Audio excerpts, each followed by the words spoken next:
நாம் ஆண்டவராகிய இயேசு கிறிஸ்துவின் பரிசுத்த நாமத்திற்கு ஸ்தோத்திரம். கிறிஸ்து பிரியமானவர்களே, இந்த நாளினுடைய செய்தியின் தலைப்பு தானியேல் 5ஆம் அதிகாரம். தானியேல் 5ஆம் அதிகாரம்.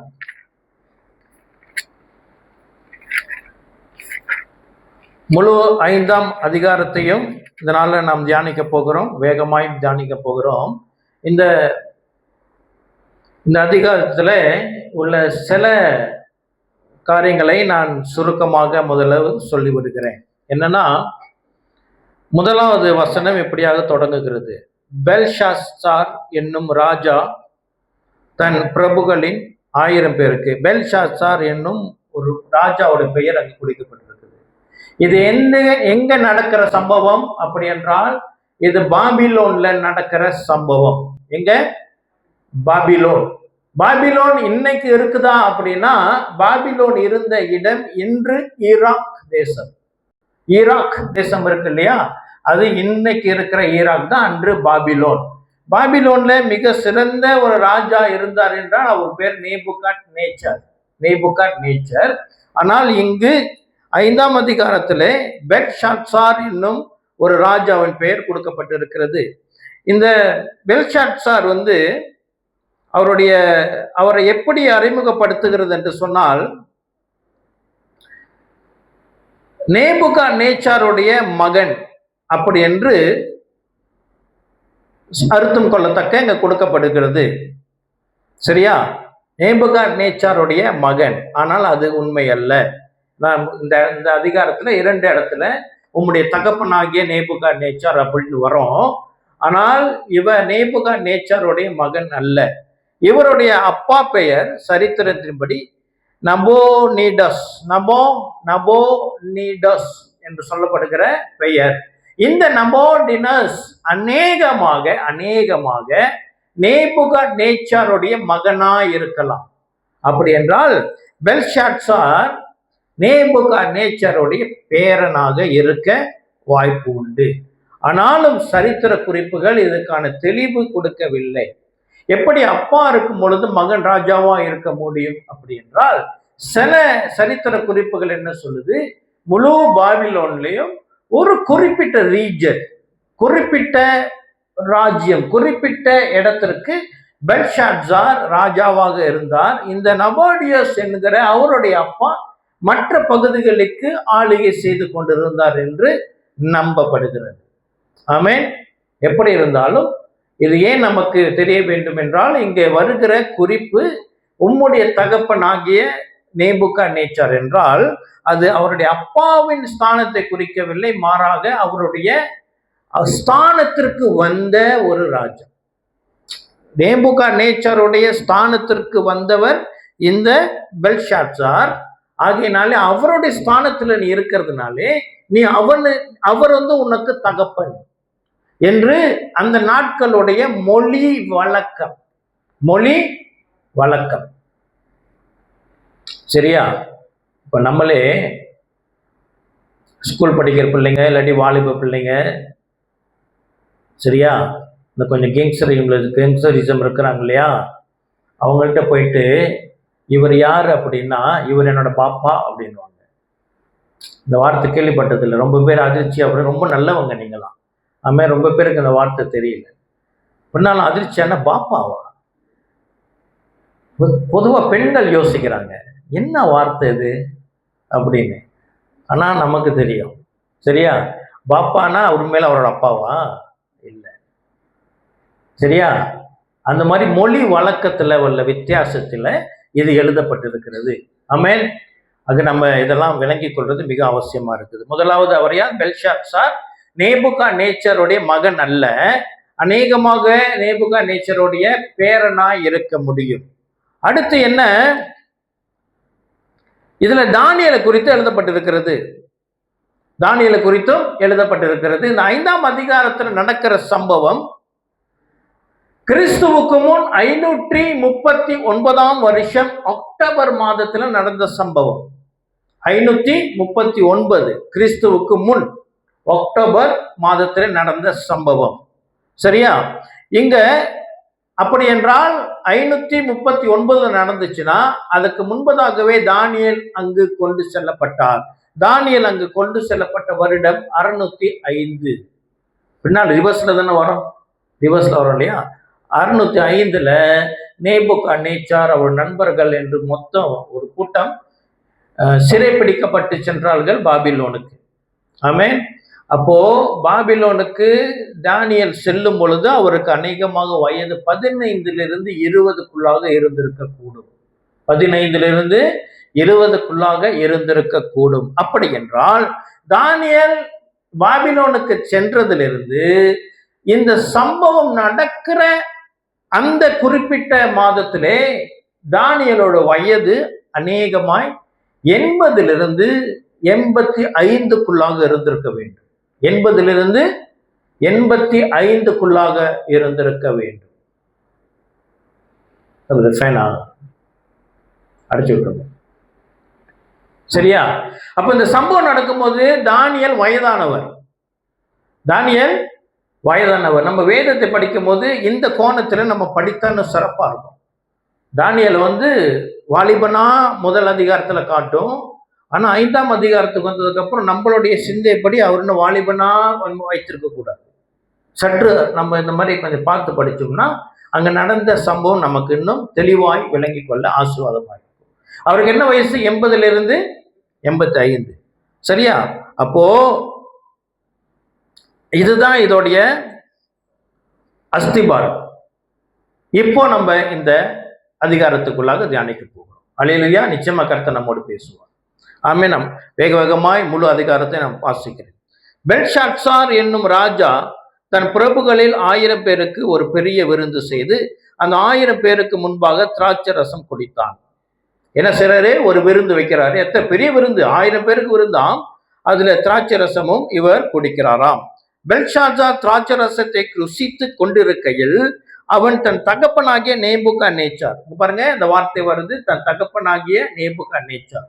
ஆனால் உண்மையிலே நேபுகாத்நேச்சாருடைய சொந்த அப்பா இல்ல, இது வழக்க சொல்லின்படி இவருடைய ஸ்தானத்துல இருந்த ராஜா அப்படி என்று சொல்லப்படுகிறது. தகப்பனாகி நேபுகாத்நேச்சார் எருசலேம் தேவாலயத்திலிருந்து கொண்டு வந்த பொன் வெள்ளி பாத்திரங்களில் ராஜாவாகிய தானும் தன் பிரபுகளும் தன் மனைவிகளும் தன் வைப்பாட்டிகளும் குடிக்கிறத்தக்கதாக அவைகளை கொண்டு வரும்படி கட்டளையிட்டான். என்னன்னா, எருசலேம் இஸ்ரவேல் ஜனங்களுடைய தலைநகரம், அங்கு தேவனுடைய ஆலயம் இருந்தது.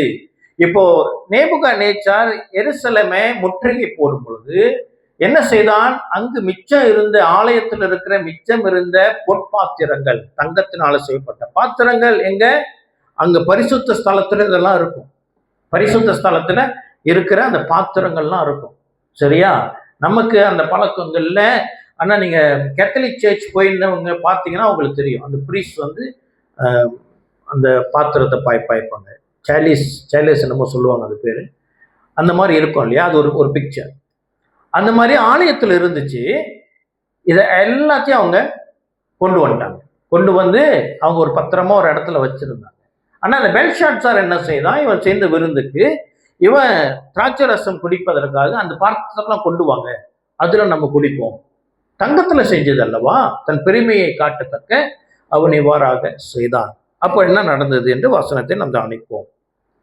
எருசலேம் தேவாலயத்தில் கொண்டு வந்த பொன் வெள்ளி பாத்திரங்களில் ராஜாவாகிய தானும் தன் பிரபுக்களும் தன் மனைவிகளும் தன் வைப்பாட்டிகளும் குடிக்கிறதற்காக அவைகளை கொண்டு வரும்படி கட்டளையிட்டான். அப்பொழுது எருசலேமில் உள்ள தேவனுடைய வீடாகிய ஆலயத்திலிருந்து எடுக்கப்பட்ட பொற்பாத்திரங்களை கொண்டு வந்தார்கள். அவைகளை ராஜாவும் அவருடைய பிரபுக்களும் அவனுடைய மனைவிகளும் அவனுடைய வைப்பாட்டிகளும் குடித்தார்கள். என்ன? ஆலயத்துல இருக்கிற தேவனுக்கென்று பிரித்தெடுக்கப்பட்ட இந்த பாத்திரங்கள் எதுவாக இருந்தாலும் அது பரிசுத்தம். அது என்னது? பரிசுத்தம். கர்த்தருக்கென்று பிரித்தெடுக்கப்பட்டது பரிசுத்தம். ஆமென். இன்னைக்கு நாமும் கர்த்தருக்கென்று பிரித்தெடுக்கப்பட்டிருக்கிறோம். நாம் பரிசுத்தர்கள். அல்லேலூயா. இப்ப இந்த பாத்திரம், பிரித்தெடுக்கப்பட்ட பாத்திரம் பரிசுத்த குலைச்சலாகிறது. என்னது? இதுல மதுபானம், திராட்சரசம் ஊற்றி இவர்கள் என்ன, களியாட்டு என்று ஒரு வார்த்தை வேதத்தில் உண்டு. களியாட்டு அப்படின்னு சொல்லுகிற வார்த்தை உண்டு. என்ன, இவர் என்ஜாய் பண்ணிக்கிட்டு இருக்கிறாங்க. பரிசுத்த குலைச்சல் ஆகிறது. தேவனுடைய கோபாக்கினை இறங்குறதை நாம் பார்க்க முடியும். என்ன நடந்தது? இவன் குடித்து அதுல அப்படியே ஆர்ப்பரித்து கொண்டு இருக்கும் பொழுது 4வது வசனம், அவர்கள் திராட்சை ரசம் கொடுத்து பொன்னும் வெள்ளியும் வெண்கலமும் இரும்பும் மரமும் கல்லும் ஆகிய தேவர்களை புகழ்ந்தார்கள். என்னது, இவர் ஏற்கனவே இந்த பாத்திரத்தை பரிசுத்த குலைச்சலாக்குனதே ஒரு மோசமான செயல்.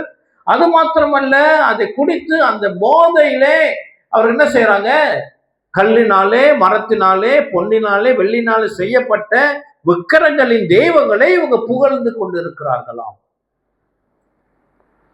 அப்போ 5ஆம் வசனம், அந்நேரத்திலே மனுஷ கைவிரல் தோன்றி விளக்குக்கு எதிராக ராஜா அரண்மனையில் சாந்து பூசப்பட்ட சுவரிலே எழுதின அந்த கையுறுப்பை ராஜா கண்டான்.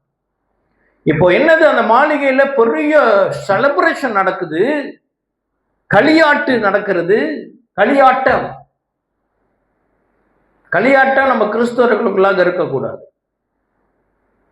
நம்முடைய ஃபங்க்ஷன்ஸ் நம்ம செஞ்சாலும் அது கர்த்தர் நாம மகிமை அடையக்க எப்படியா இருக்கணும், பரிசுத்தமா இருக்கணும். பாட்டை போட்டு ஆடிக்கிட்டு பட்டாசை போட்டு வெடிச்சுக்கிட்டு புகையை போட்டுக்கிட்டு நோ, நம்ம பரிசுத்த ஜனம். அல்லேலூயா.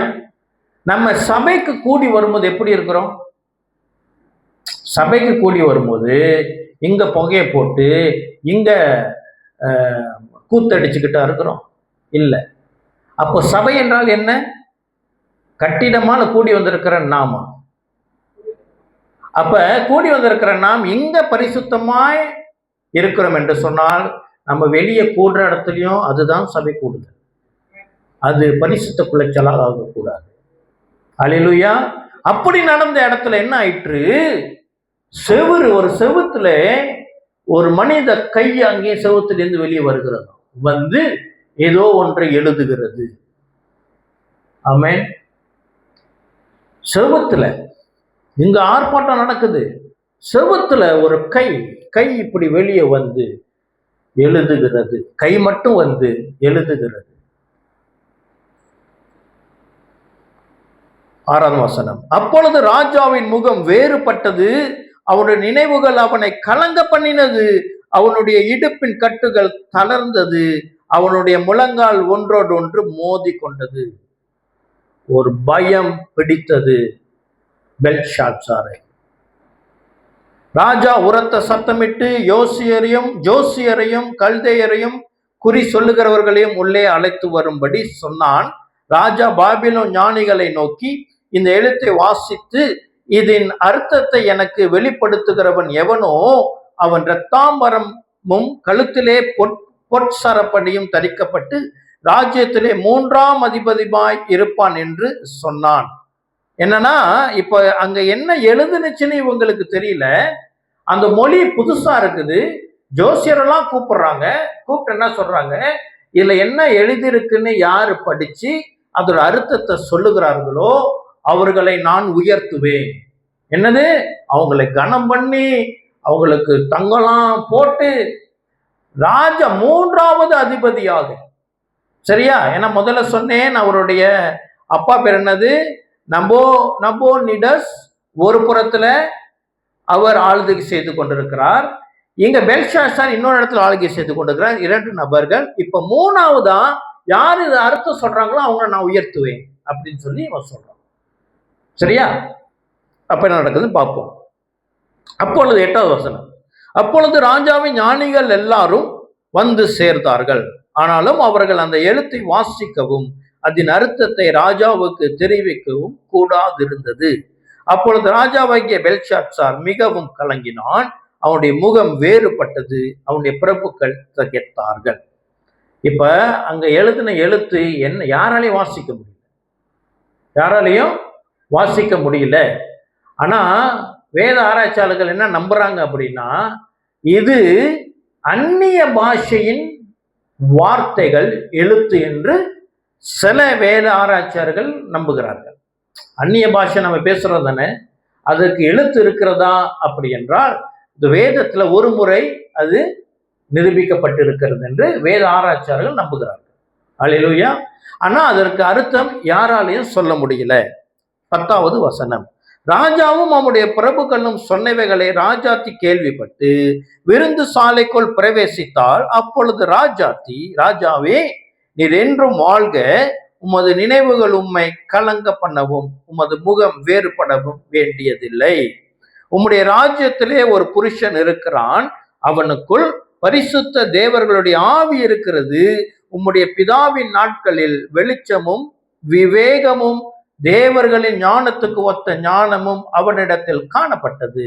ஆகையால் உம்முடைய பிதாவாகிய நேபுகாத்நேச்சார் என்னும் ராஜாவானவர் அவனை சாஸ்திரிகளுக்கும் ஜோசியருக்கும் கல்தேயருக்கும் குறி சொல்லுகிறவர்களுக்கும் அதிபதியாக வைத்தார். ஆமே. நான் 2 வாரத்துக்கு முன்பதாக பைபிள் ஸ்டடியில நான் ஒரு காரணம் சொன்னேன். தானியேல் அங்க இருக்கிற ஜோசியர்களுக்கெல்லாம் தலைவனாக இருந்தார் என்று இங்கு குறிப்பு இருக்குது. இதுதான் அதோடைய வசனம். சரியா? இப்ப ராஜாவோட மனைவி என்ன சொல்றாங்க, ராஜா நீ பயப்பட வேணாம், இதோ இதை எழுத்து கண்டுபிடிக்கிறதுக்கு ஒருத்தர் இருக்கிறாரு. அவர் உங்க அப்பா, அதாவது நேபுகாத்நேச்சாருடைய ஆளுகையிலேயே கனவுக்கு சொப்பனத்துக்குலாம் அர்த்தம் சொன்னவர். அவரை நீங்க கூப்பிட்டீங்கன்னா இந்த காரியம் உங்களுக்கு தெளிவடையும் என்று இவங்க ஒரு ஆலோசனை கொடுக்குறாங்க. அப்புறம் என்ன நடக்குது? 12வது வசனம். ராஜாவினால் பெல்ஷாத்சார் என்னும் பெயரிடப்பட்ட பெல்தேஷாத்சார், அதாவது தானியேலுக்கு நேபுகாத்நேச்சார் பெயரை மாற்றி வைத்திருந்தான். தானியேலுக்கு பெயரை மாற்றி வைத்திருந்தான், அவருடைய நண்பர்களுக்கும் பெயரை மாற்றி வைத்திருந்தான். ஆனா அவரோட உண்மையான பெயர் தானியேல். அங்க 3 நபர்களுக்கும் வேறு பேர் உண்டு. சரியா? அப்போ பாருங்க, ராஜாவினால் பெல்தேஷாத்சார் என்னும் பெயரிடப்பட்ட அந்த தானியேலுக்குள் சொப்பனங்களை வியார்த்திக்க பண்ணுகிறதும் புதை பொருள்களை வெளிப்படுத்துகிறதும் கருகலானவைகளை தெளிவிக்கிறதுமான அறிவும் புத்தியும் விசேஷித்த ஆவியும் உண்டு என்று காணப்பட்டது. இப்போதும் தானியேல் படட்டும், அவன் அர்த்தத்தை வெளிப்படுத்துவான் என்றார்.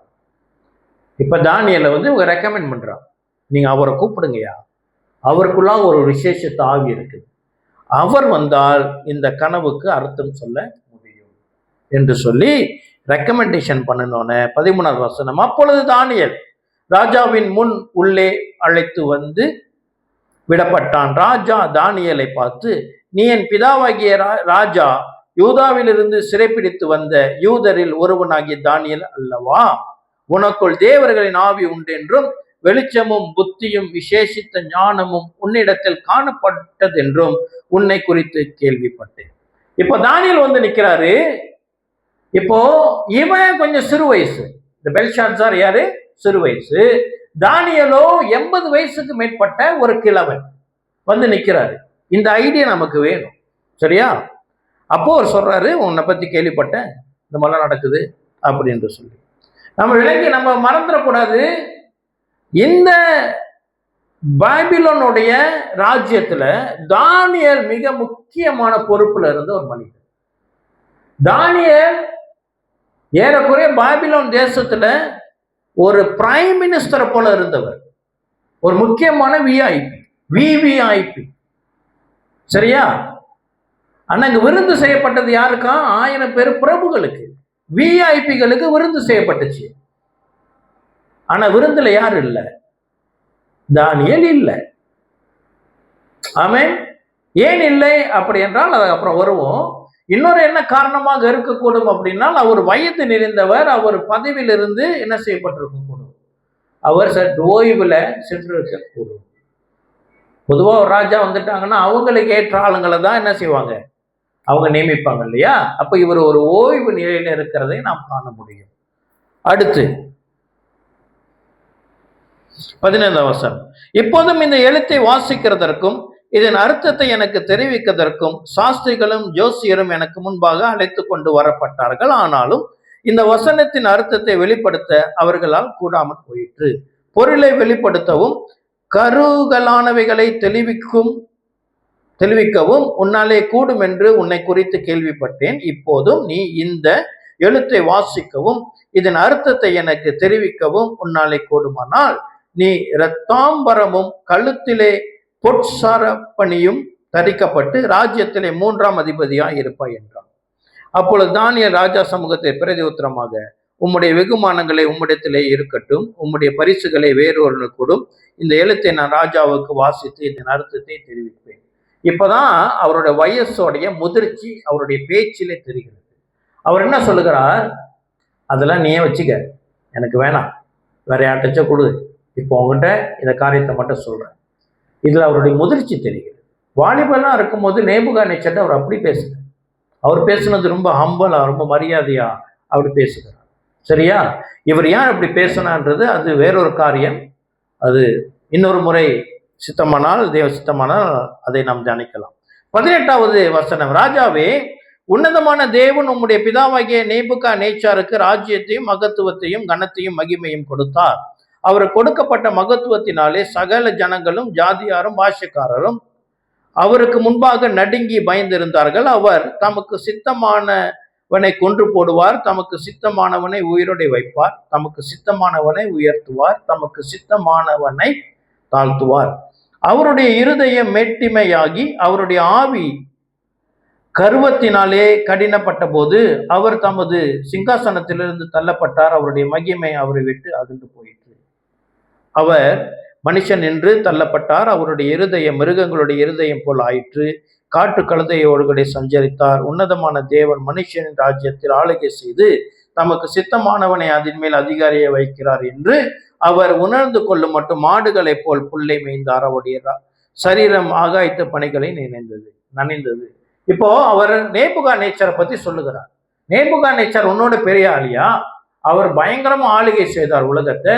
ஆனாலும் அவருக்கு தேவனுக்கு கீழ்ப்படித்த மேட்டிமை எண்ணம் அவருக்குள்ளாக வந்ததுனால ஆக்சுவலி அவர் பைத்தியம் பிடித்து ஒரு மிருகத்தை போல வெளியே சஞ்சரித்து கொண்டிருந்தார். நேபுகாத்நேச்சர் பைத்தியம் பிடிச்சிருச்சு அவருக்கு. சரியா? அதை அவருங்க சொல்லி காட்டுறாரு.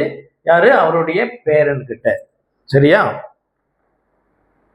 22வது வசனம், அவருடைய குமாரனாகிய பெல்ஷாசார் என்னும் நீரோ வென்றால், மறுபடியும் குமாரன் என்று சொல்லப்படுகிறது, சொந்த மகன் அல்ல, அது மொழி வழக்கத்தில் வந்த சொல். அவருடைய குமாரனாகிய பெல்ஷாசார் என்னும் நீரோ வென்றால், இதையெல்லாம் அறிந்திருந்தும் உமது இருதயத்தை தாழ்த்தாமல். என்னது?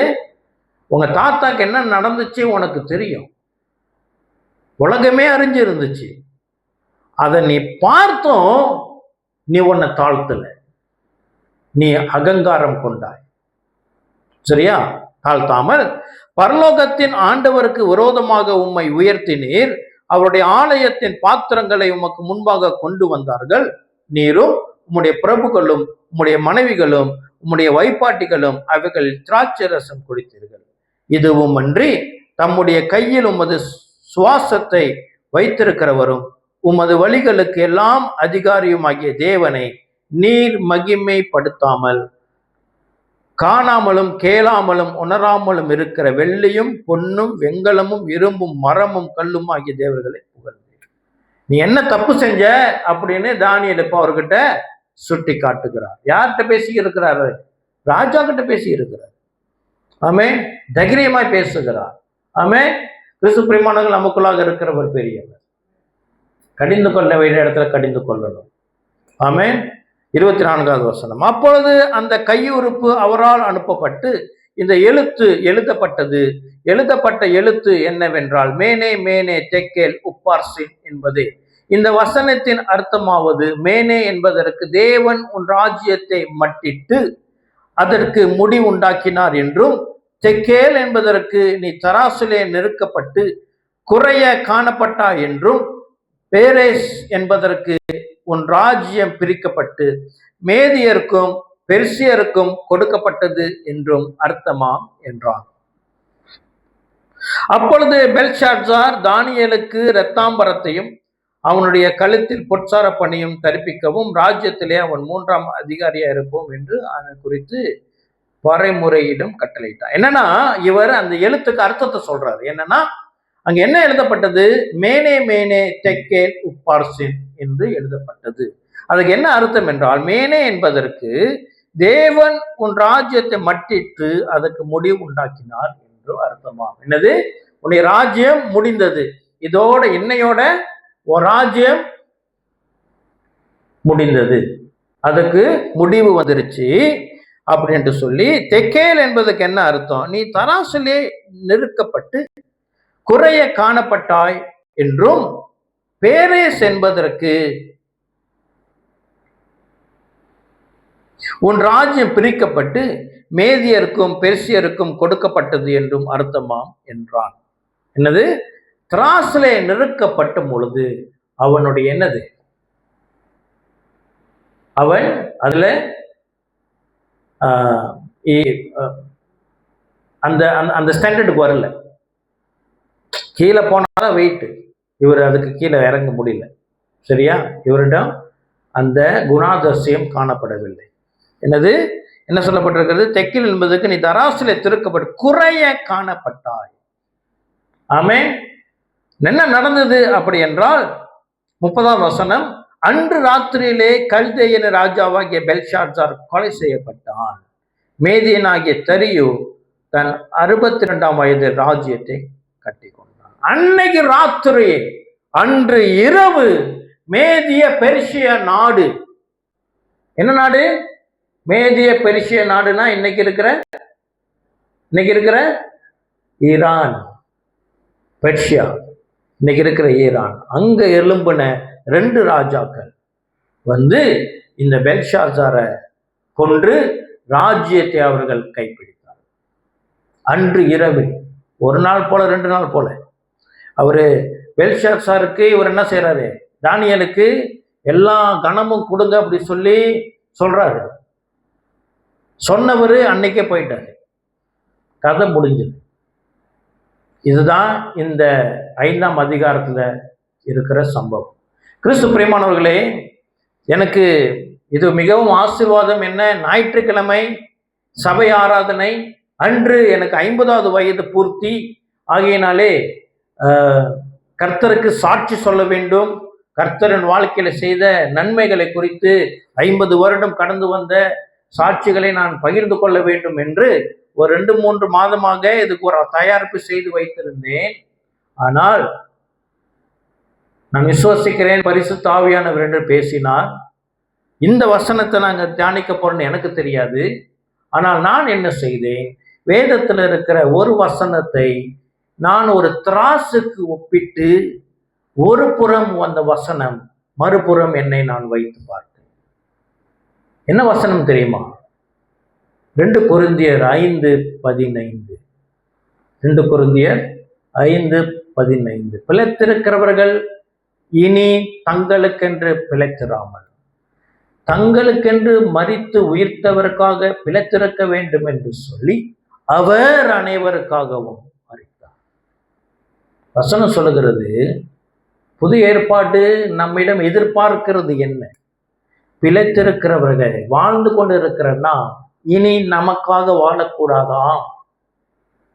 அவருக்கென்று வாழ வேண்டும் என்று அவர் அனைவருக்காகவும் மரித்தார். அப்போ என் வாழ்க்கையை நான் ஒப்பிட்டு பார்க்கும் பொழுது நான் தோற்று போனேன். எனக்கென்று நான் வாழுகிறேன், கர்த்தருக்கென்று நான் என்ன செய்கிறேன், அவருக்கென்று நான் வாழுகிறது என்ன அப்படி என்றால் பெருமைக்கு ஒன்றுமே இல்லை. நான் ஒரு தோற்று போன நிலையில தான் நினைக்கிறேன். நான் கர்த்தரிடம் இந்த 50வது பிறந்த நாளிலே வேண்டிக் கொள்ளுகிறது, என் ஆண்டவரை என்னை இன்னும் பயன்படுத்தும். இனி நான் எனக்காக வாழக்கூடாது, உமக்கென்று வாழ வேண்டும். வேதம் சொல்லுகிறது, தெளிவாய் சொல்லுகிறது, பிழைத்திருக்கிறவர்கள் இனி தங்களுக்கென்று பிழைத்திராமல். இந்த கண்டிஷன்ல ஐ வாஸ் நாட் அவுட். தராசுல நான் பார்க்குறேன், வேத வசனம் இருக்குது, நான் மேலே போகிறேன். அந்த வசனத்துக்கு ஈடாக என்னுடைய வாழ்க்கையை அமைத்துக்கொள்ள ஐ வாஸ் ஃபெயில்.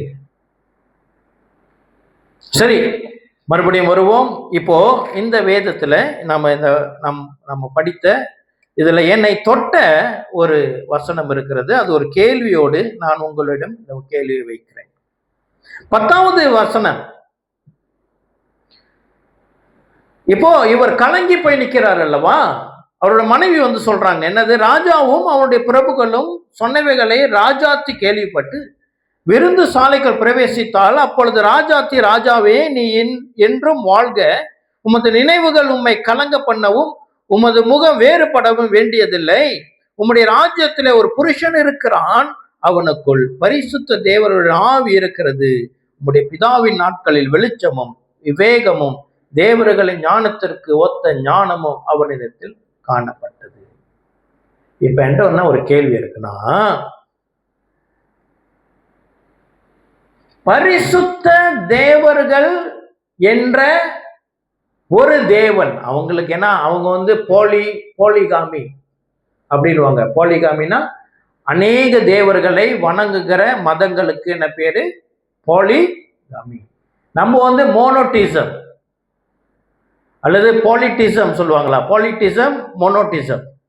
நம்மளுடைய விசுவாசம் மோனோட்டிசம். நம்ம ஒரு தேவனை விசுவாசிக்கிறோம், அந்த தேவன் மூவரா இருக்கிறார்.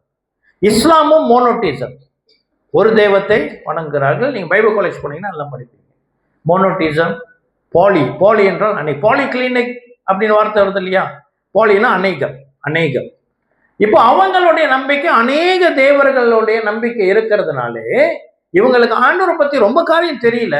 ஆனா ஒண்ணு அவங்களுக்கு தெரியுது, இவர் பரிசுத்தர். என்னவாம்? பரிசுத்த தேவர்களுடைய ஆவி தானியேலுக்குள்ளாக இருக்கிறது. என்னோட கேள்வி என்ன, நம் தேவன் பரிசுத்தர் என்று எப்படி இந்த மனுஷிக்கு தெரியும்?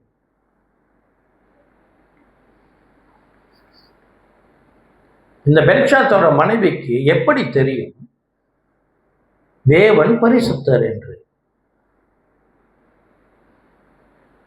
சர்ச் இல்லை, ஆலயம் இல்லை, தீர்க்கதரிசிகள் இல்லை, ஆசாரியர்கள் இல்லை, பலிகள் இல்லை, வார்த்தை இல்லை, போதனை இல்லை,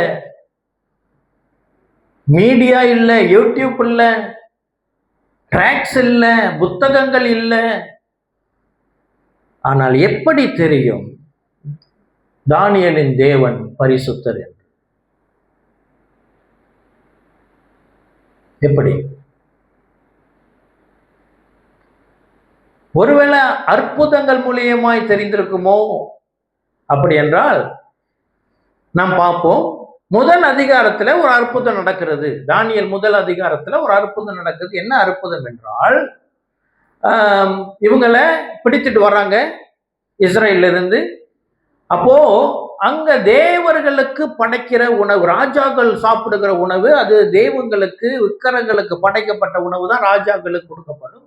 அந்த உணவினாலே இந்த தானியேலும் சாத்ராக் மேஷாக் அபேத்நேகோவும் அதனாலே தாங்கள் தீட்டுப்படக்கூடாது என்று, எங்களுக்கு அந்த உணவை கொடுக்காதுங்க, எங்களுக்கு நீங்க வெறும் மரக்கறியை கொடுங்க, நாங்க சாப்பிட்றோம், நீங்க பாருங்க, எங்களுக்கு பலன் இருந்துச்சுன்னா நீங்க அதில் தீர்மானிச்சுக்கீங்க.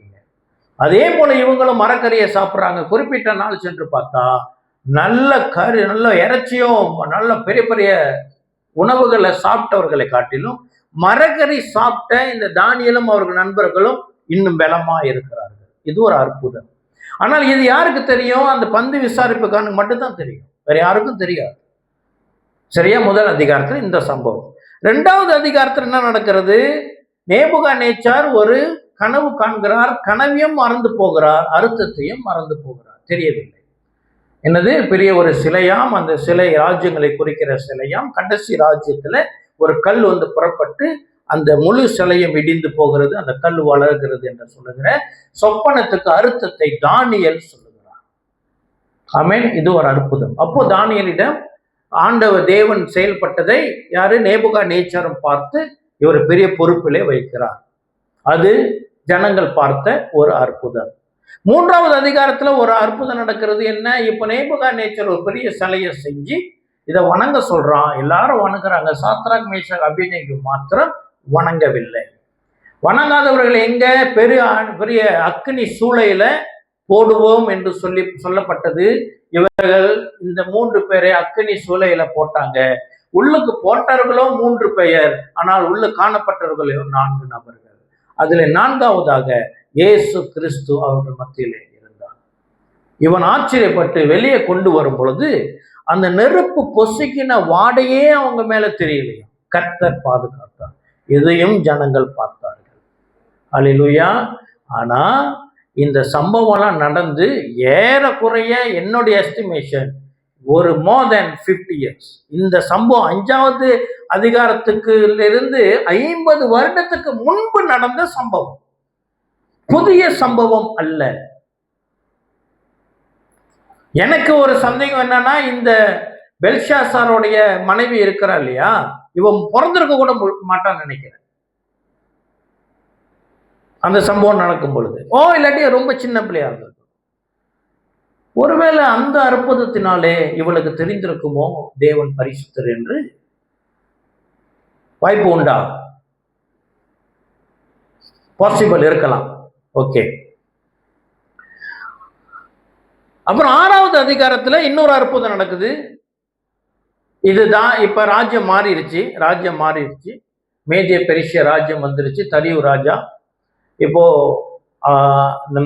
யாரும் ப்ரே பண்ணக்கூடாதுன்னு ஒரு சட்டம் போடப்படுது. தானியல் பலகனியில போயிட்டு வழக்கத்தின் பற்றி 3 முறை ஜெபிக்கிறாரு. அவரை தூக்கி சிங்கத்தின் கெவியில போடுறாங்க. சிங்கம் வர சாப்பிடவே இல்லை, ஒண்ணுமே செய்யல. ஆனால் இது கூட இதுக்கு அப்புறம் நடந்த சம்பவம். அப்போ எப்படி இவளுக்கு தெரிஞ்சிருக்கும் நம் தேவன் பரிசுத்தர்? ஆமென். கிறிஸ்து பிரியமானவர்களே, தானியேலுடைய வாழ்க்கை நம் தேவனை குறித்து சாட்சி சொன்னது. அல்லேலூயா. 1வது அதிகாரத்துல அவர் இந்த உணவு மேட்டர்ல கூட, உணவு விஷயத்துல கூட he did not compromise.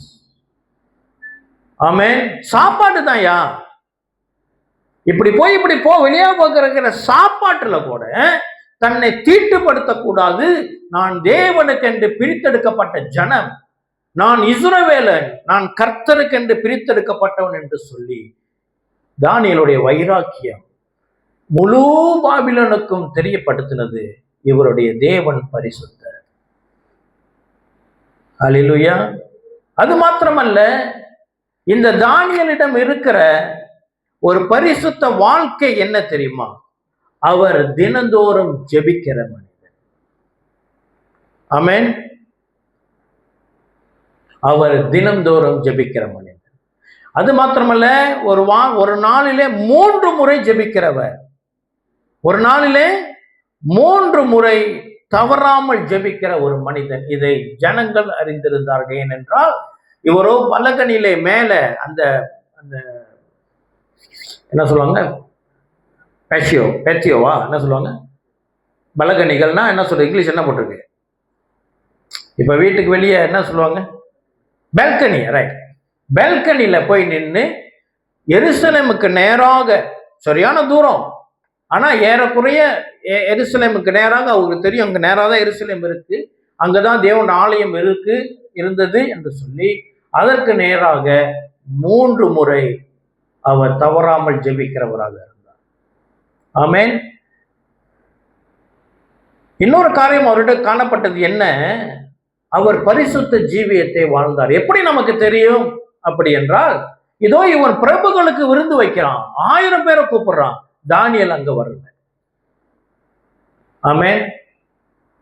தானியேலோட வாழ்க்கை பரிசுத்தமான வாழ்க்கை. அல்லேலூயா. அப்புறம் என்ன, இந்த தானியேல்கிட்ட இருந்தது என்ன விசேஷம்? நம் தேவன் பரிசுத்தர் என்று காட்டுவதற்கு தானியேல்கிட்ட இருந்த ஒரு குணாதிசயம் என்ன தெரியுமா? தானியேல் இஸ்ரவேல் மேல் பாரமா இருந்தான். இஸ்ரவேல் மேல் என்ன நடக்க போகிறது? தேவனுடைய நகரம் அல்லவா, தேவன் ஆலயம் இருக்கிற நகரம் அல்லவா, தேவனுடைய ஜனங்கள் அல்லவா, அப்படின்னு சொல்லி இஸ்ரவேல் மேல் பாரமா இருந்தான். அந்த பாரம் ஜனங்களும் அறிந்திருந்தார்கள். ஆகையினாலே தேவன் பரிசுத்தர் என்று அவர்கள் அறிந்திருந்தார்கள். இன்னொன்னு என்ன, முக்கியமான ஒரு காரியம் இருக்கிறது. இந்த தானியேலுக்கு கடைசி நாட்களின் மேலே ஒரு ஆர்வம், ஒரு பாரம். கடைசி இந்த உலகின் முடிவில் என்ன நடக்கும்? கிறிஸ்து பிரியமானவர்களே, பரிசுத்த ஜீவியத்துல நானும் நீங்களும் பரிசுத்தமா வாழணுமா? ஐயோ, என்னால் பரிசுத்தமா வாழ முடியலையே. நான் பரிசுத்தமா வாழணும் அப்படின்னா அதுக்கு ஒரு டிப்ஸ் கொடுக்குறேன். என்னவென்றால், கடைசி காலத்துல நீங்கள் கவனமாய் காரியத்தை வைத்து கவனமாய் ஜெபித்து, ஆண்டவரே கடைசி நாட்களோட காரியங்களை நீங்க பெற்றுக்கொள்ளுங்கள். நம்ம கடைசி நாட்களோட எச்சரிப்பு, கடைசி நாட்கள்ல இருக்கிற ஆபத்து, நம்ம சுத்தி என்ன நடக்கிறது என்று நமக்கு ஒரு அறிவு இருக்கும் என்று சொன்னால் நாம் பரிசுத்தமாய் வாழ்வோம். தேவன் நாமம் மகிமைப்படும். அல்லேலூயா, ஆமென். இப்போ ஒரு தானியேலுடைய பரிசுத்தம் பரலோக தேவனுடைய நாமத்தை பிரதிபலிக்கிறது என்று சொன்னால், இன்று சபையினுடைய பரிசுத்தம் தேவனுடைய பரிசுத்தத்தை இந்த தேசத்திற்கு வெளிப்படுத்தும். அல்லேலூயா. ஆகினாலே நானும் நீங்களும் நம்முடைய ரோமர் 8:29 கலாத்தியர் 2:20 வெளிப்பாட்டின் அடிப்படையிலே நானும் நீங்களும் அவருடைய சாயலாக மாற வேண்டும் என்று சொன்னால் நமக்குள்ளாக பரிசுத்தம் வேண்டும். பரிசுத்த ஜீவியம் என்ன செய்யும்? உங்களை ஏற்றுக்கொள்கிறவர்கள் என்னை ஏற்றுக்கொள்கிறார்கள் என்ற வேத வசனம் நிறைவேறும். நம்முடைய வாழ்க்கையில பரிசுத்தம் வேண்டும், பரிசுத்தம் வேண்டும், பரிசுத்தம் வேண்டும். நான் பரிசுத்தராய் இருக்கிறது போல நீங்களும் பரிசுத்தராய் இருங்கள். ஆமென். பரிசுத்தமா இருக்கிறதுல நமக்கு என்ன நன்மை? தேவ நாமமையும் அடைகிறது. அல்லேலூயா, உண்மை, சத்தியம். ஆனா நமக்கு என்ன நன்மை அப்படி என்றால், சங்கீதம் 24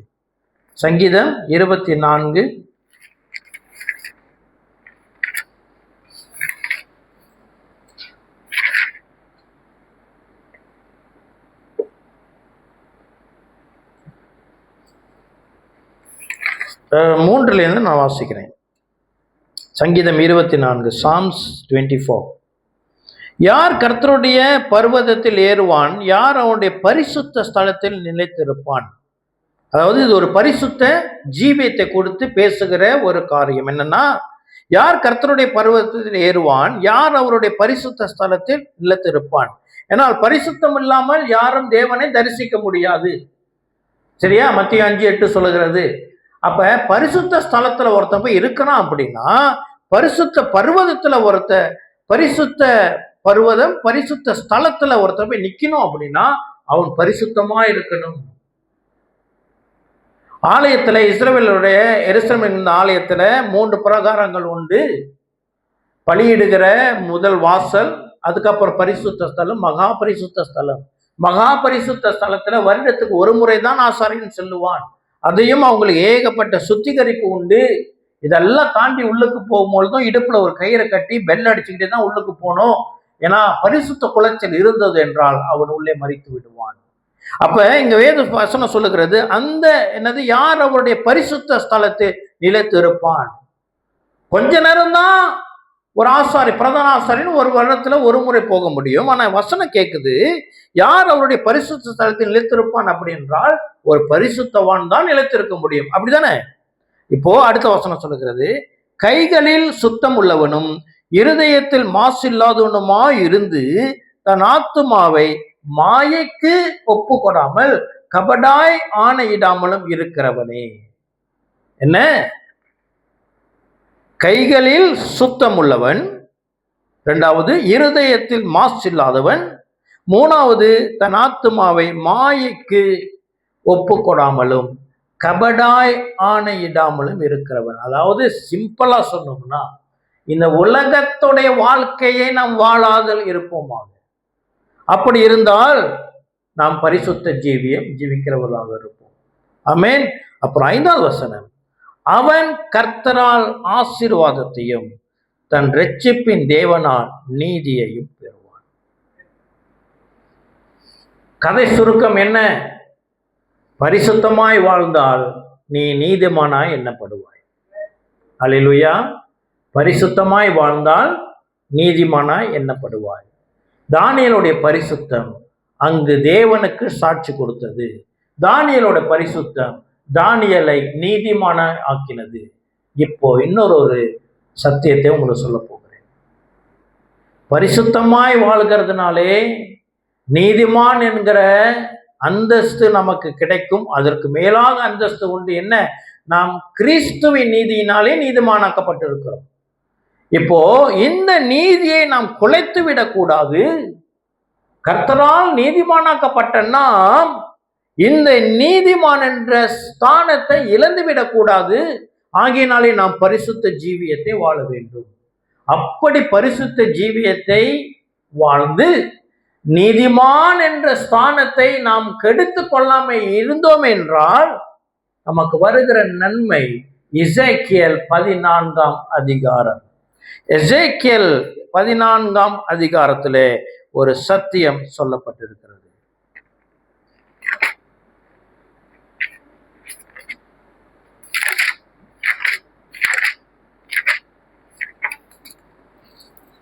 எசேக்கியேல் 14:12 நான் வாசிக்கிறேன். கவனம் கேட்போம்.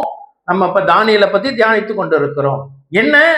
தானியேல் பரிசுத்த ஜீவியம் வாழ்ந்தார். ஆகையினாலே அவர் கர்த்தருக்கு சாட்சி கொடுத்தார். ஜனங்கள் அறிந்து கொண்டார்கள் தானியேலின் தேவன் பரிசுத்தர். அல்லேலூயா. ஆக நம்ம இந்த பரிசுத்த ஜீவியத்தை வாழும் பொழுது ஜனங்கள் அறிந்து கொள்வார்கள் நம் தேவன் பரிசுத்தர். இந்த ஜீவியத்தினாலே நாம் ஆத்தும அறுவடை செய்ய முடியும். ஏனென்றால் என்னை ஏற்றுக்கொள்கிறவர்கள் இயேசுவை ஏற்றுக்கொள்கிறார்கள். ஆமென். அதற்கு மேலாக என்ன நடக்கிறது அப்படி என்றால் 12 வாசிக்கிறேன். கர்த்தருடைய வார்த்தை எனக்கு உண்டாகி அவர், மனுபுத்திரனே, ஒரு தேசம் எனக்கு விரோதமாய் துரோகம் பண்ணி கொண்டே இருந்து பாவம் செய்தால் நான் அதற்கு விரோதமாக என் கையை நீட்டி அதில் அப்பம் என்னும் ஆதரவு கோலை முறித்து அதில் பஞ்சத்தை அனுப்பி மனுஷரையும் மிருகங்களையும் அதில் இராதபடிக்கு நாசம் பண்ணுவேன். கிறிஸ்து பிரியமானவர்களே, ஒரு தேசம் தேவனுக்கு விரோதமாக பாவம் செய்யும் பொழுது கர்த்தர் அங்கு பஞ்சத்தை அனுப்புவார். அங்க என்ன வருமா? உணவு பஞ்சம் வரும், கொள்ளை நோய் வரும். இது எந்தெந்த தேசத்துக்கு வரும்? எந்தெந்த தேசம்லாம் தேவனுக்கு எதிராய் பாவம் செய்கிறதோ அந்த தேசத்துல பஞ்சத்தை அனுப்புவாராம். அந்த பஞ்சம் வந்த நாட்டுல யாருக்கு விடுதலை, யாரை கர்த்தர் காப்பாற்றுவார் என்றால் அடுத்த வசனம் சொல்லுகிறது, அப்பொழுது நோவா, தானியேல், யோபு ஆகிய 3 புருஷரும் அதன் நடுவில் இருந்தாலும் அவர்கள் தங்கள் நீதியினால் தங்கள் ஆத்துமாக்களையும் மாத்திரம் தப்பி வைப்பார்கள் என்று கர்த்தராகிய ஆண்டவர் சொல்லுவார். அல்லேலூயா. கிறிஸ்து பிரியமானவர்களே, எசேக்கியேல் என்ன சொல்லுகிறது? ஒரு தேசத்திலே பஞ்சம், கொள்ளை நோய், தேவனுடைய கோபாக்கினை வரும் பொழுது அங்கு யாரு தப்புவிக்கப்படுவார்கள் என்றால் தானியேலை போல ஒரு நீதிமான் தப்புவிக்கப்படுவான். கிறிஸ்து பிரியமானவர்களே, நீங்கள் அறிந்திருக்கிறீர்களோ இல்லையோ எனக்கு தெரியவில்லை. நம் தேசத்திலே தேவனுடைய கோபாக்கினை உண்டு. நம்ம தேசத்திலே பஞ்சம் உண்டு. இதிலே நாம் தப்பிக்க வேண்டும் என்றால் நாம் பரிசுத்தத்தை காத்துக்கொள்ள வேண்டும். நம்முடைய பரிசுத்தம் நாம் பெற்ற நீதியை நிலைநிறுத்தும். இந்த நீதி இந்த உலகத்துல விசேஷமாக நம்ம தேசத்துல வருகிற பஞ்சம், தீமை, கொள்ளை, கொலையிலிருந்து நம்மை பாதுகாக்கும். அல்லேலூயா. ஆகினாலே நாம் நம் பரிசுத்தத்தை பாதுகாத்துக் கொள்வோமாக. கர்த்தர் நல்லவர், பரிசுத்த ஆவியானவர் நம்மோடு கூட பேசியிருப்பான்னு விசுவசிக்கிறேன். நாம் ஜெபித்து ஒப்பு கொடுப்போம். இந்த வசனத்தை நீங்க இன்னும் தொடர்ச்சி படிங்க, இன்னும் நீளமா இருக்குது. 20 வரைக்கும் இந்த நோவா, தானியேல், யோபு பேரு திரும்ப திரும்ப வந்துகிட்டே இருக்கும். நீங்க வீட்டுல போயிட்டு 20 வரைக்கும் வாசித்து இதை தியானிப்பீர்களாக. அல்லேலூயா. கண்களை மூடி ஜெபிப்போம். நல்ல ஆண்டவரே, கர்த்தரை கொடுத்த அழைப்பு, கர்த்தர் எங்களை அழைத்து ஆகினாலே இந்த நாள்ல இதோ எங்களுக்கு ஒரு எச்சரிப்பின் செய்தி. இதோ நாங்கள் பரிசுத்த குலைச்சல் அடையாதபடி வருகிற ஆபத்திலிருந்தும் இருக்கிற ஆபத்திலிருந்தும் எங்களை நாங்கள் பாதுகாத்துக் கொள்ளுகிற இந்த நீதியிலே நிலைத்து நிற்கிற பரிசுத்தத்தை கர்த்தர் எங்களுக்கு உறுதிப்படுத்தும்படி ஜெபிக்கிறோம். எங்கள் பரிசுத்த குலைச்சலை கர்த்தர் மன்னியும், தகப்பு எங்கள் மேல் இறங்கும், எங்கள் மேல் உடைய கிருபை இறங்கும்படி ஜெபித்து ஒப்பு கொடுக்கிறேன். உடைய மேலான கிருபைக்கு நன்றி. இதுவரை செய்த அனைத்து பாவங்களையும் தவறுகளையும் மீறுதலை கர்த்தர் தயவாய் மன்னித்து இனியும் நாங்கள் எங்களுடைய பரிசுத்தத்தை குறைத்து கொள்ளாதபடி எங்களுடைய பரிசுத்தத்திலே நாங்கள் தேர்ச்சி அடைகிறவர்களாக வாழ பரிசுத்த ஆவியானவர் எங்களுக்கு துணை நிற்கும்படி ஜெபித்து ஒப்பு கொடுக்கிறோம். உங்களுடைய கிருபை பின்தொடர இயேசு கிறிஸ்துவின் நாமத்தினாலே ஜெபம் கேளும் எங்கள் ஜீவனுள்ள நல்ல அப்பாவே. ஆமேன், ஆமேன், ஆமேன்.